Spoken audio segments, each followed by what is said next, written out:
దేవుని సంగమా, లోక సంబంధమైన వాటితో మన జీవితాలను పాడు చేసుకుంటున్నాం.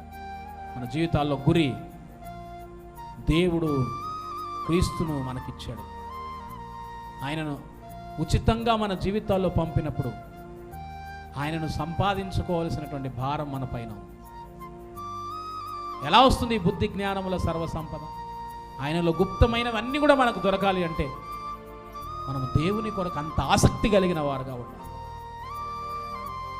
ఆయన కొరకు అనునిత్యము పోరాడేవారుగా ఉండాలి. అందుకే అదే అంటున్నాడు పౌలు గారు, నేను ఎంతగా పోరాడుచున్నానో.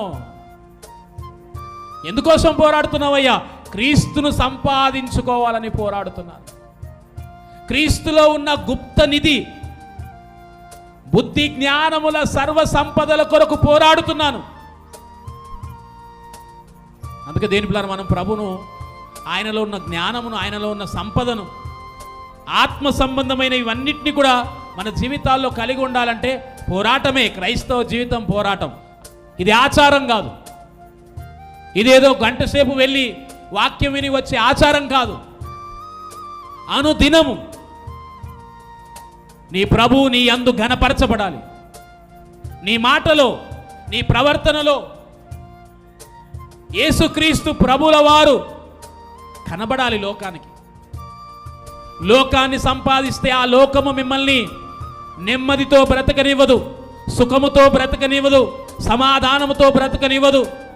మిమ్మల్ని ఇంకా నష్టపరుస్తుంది, ఇంకా ఇబ్బంది పెడుతుంది, ఇంకా అనేకమైన ఆశల గుండా తీసుకుని వెళ్ళి ఎన్నో భయంకరమైనటువంటి వాటిని, నష్టపరిచే వాటిని సమకూర్చేలా మిమ్మల్ని చేస్తుంది.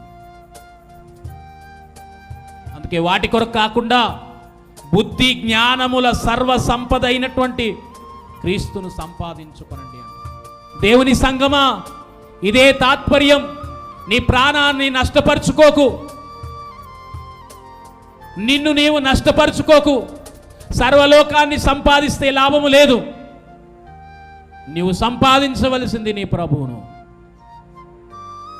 ఆయనను నీ జీవితంలో ఘనపరచబడేలా నీవు ప్రతి సమయము ఆయన కొరకు జీవించాలి.